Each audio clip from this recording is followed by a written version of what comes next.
Hi, hello. Welcome back to Daily Canon YouTube channel. Anita is back here with you, and this week I will talk about the upcoming UEFA Champions League fixtures for Arsenal.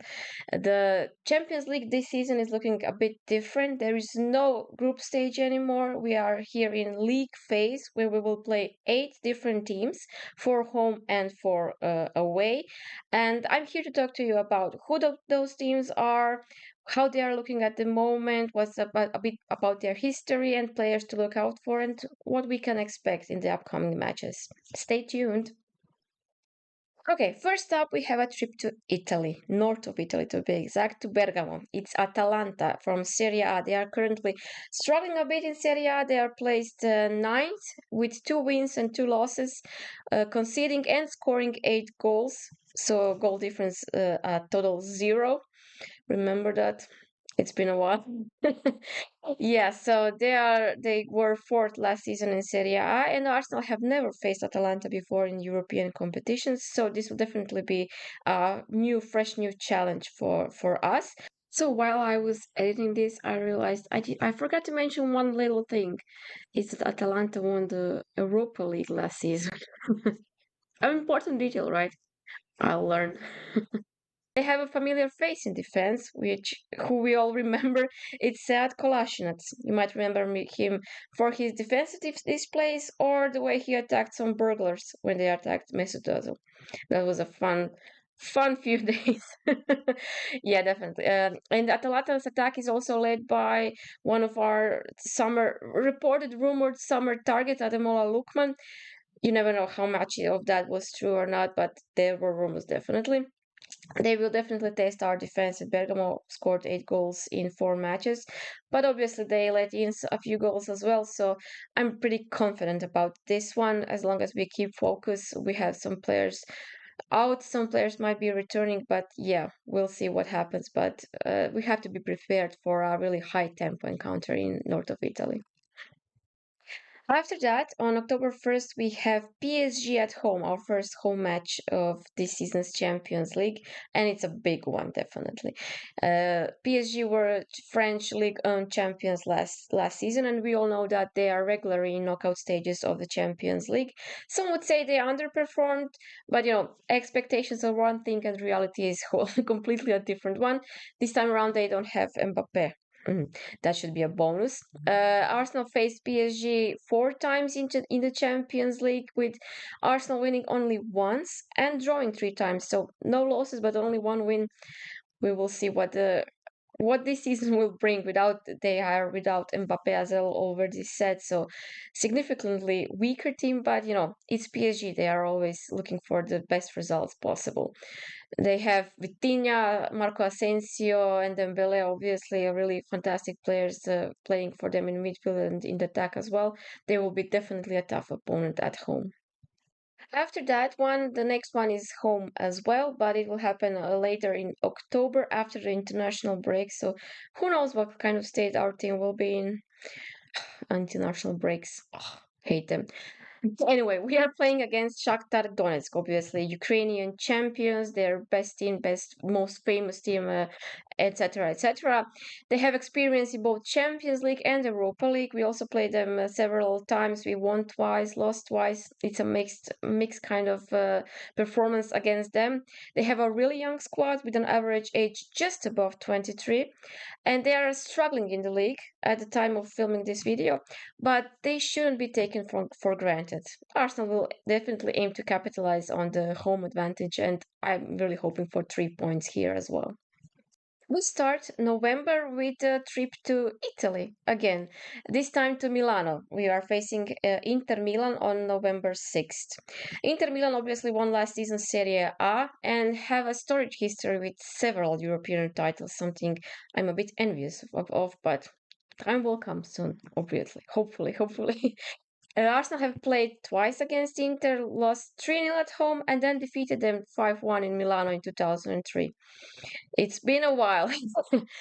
Inter's key players like Lautaro Martinez and Nicola Barreira make them a really formidable side, and we'll see another familiar face here as well. Henrik Mkhitaryan he's a pretty much regular starter for them in the midfield, so yeah, definitely a comeback for him as well. We will face them away, and we definitely need to be at our best to get a result there. I would be happy with a draw, expecting a win, obviously, but a draw would be okay. But it's a long time to go until then, so we'll see how our team will look like. Late November in Portugal. I'm sure many Gunners will take this trip. We have Sporting in Lisbon at the end of the November. We are facing them away, which really works for us because we played them before and won at their stadium while drawing at home and then eventually losing on penalties. Yeah, definitely a well-known opponent. Over the last few seasons, we played them in Europa League. They are Portuguese champions. They are regulars in the European competitions. Definitely not going to make it easy for us, but I'm gonna take it as a good thing that we are playing away. Might bring us luck, I hope. They are led by one of our summer targets, possibly January targets as well. We'll see. It's Victor Gyökeres. He's Swedish striker. I hope that I didn't butcher the name. I'm sorry. Yeah, he's a really good player, good striker, and I will definitely keep an eye on him and hope our defense does as well. At the beginning of December, we will welcome Monaco at Emirates, familiar opponents as well. They were fourth last season in Ligue 1, and they have reached Champions League final once, just like we did, which is my today's kit is a nod to that one. Our last encounter against Monaco was a really painful one. We lost at home in the round of 16 tie back in 2015. Then we won away, but didn't go through thanks to the away goal rules, which has been scrapped since then, thankfully, if you ask me.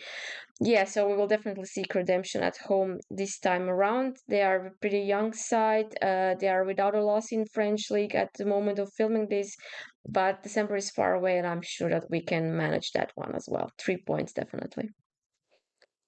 Next, we have a match in January. That's a new thing for this season's Champions League. When group stage usually ended in December, the league phase is going into January with two matches played in the first month of the new year, 2025. It's a big one. So yeah, we are facing a familiar foe again, Dinamo Zagreb, and we are hosting them at the Emirates. They are my fellow Croatians, obviously qualified as Croatian champions, as they always do. They are really tricky opponents. They are known for good performances against big teams in Europe. They have beaten Chelsea recently, Tottenham, and obviously Arsenal. Although that was at the Maximir Stadium. Don't remind me, although I don't remember much of it because I wasn't completely sober, to put it that way. Yeah, it was good fun, definitely. So yeah, they are expected to do really well in Croatian league, although they are not first at the moment of filming this video, but I'm sure that they will catch up and be there sitting comfortably in the first place. So their focus will definitely be on the Champions League. They want to do really well, and now with the new format of the Champions League, they might have a chance to go further in the next stage as well. They are a really tricky opponent. I'm sure that we will manage and have 3 points at the end of this match as well. Keep an eye on young Martin Baturina. Arsenal scouts have been keeping an eye on him. Hopefully, he's still at the Dinamo then.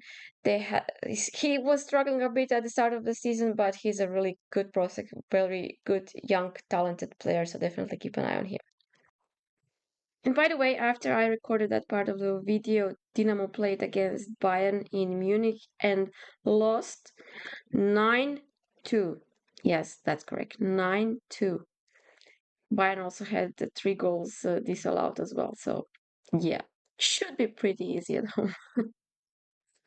The league phase ends with a trip to Girona, again in Spain, at the end of January. Girona qualified by finishing third in La Liga and are newcomers to the Champions League, which obviously means that Arsenal have never faced them in a European competition. This is a really unfamiliar matchup and doubles as a popular fixture for our away fans. A new stadium to visit definitely should be a full away section there. With key players like Christian Stuani and familiar face former Manchester United defender Daley Blind, Girona will definitely be a unique challenge, but Arsenal will aim to manage the away game carefully and secure the win and qualification for round of 16. So now that you have heard about all the teams that we are facing, how do you think we'll do? Will it be one of the top eight place teams, or will we have to play another two matches in February as knockout stage playoffs?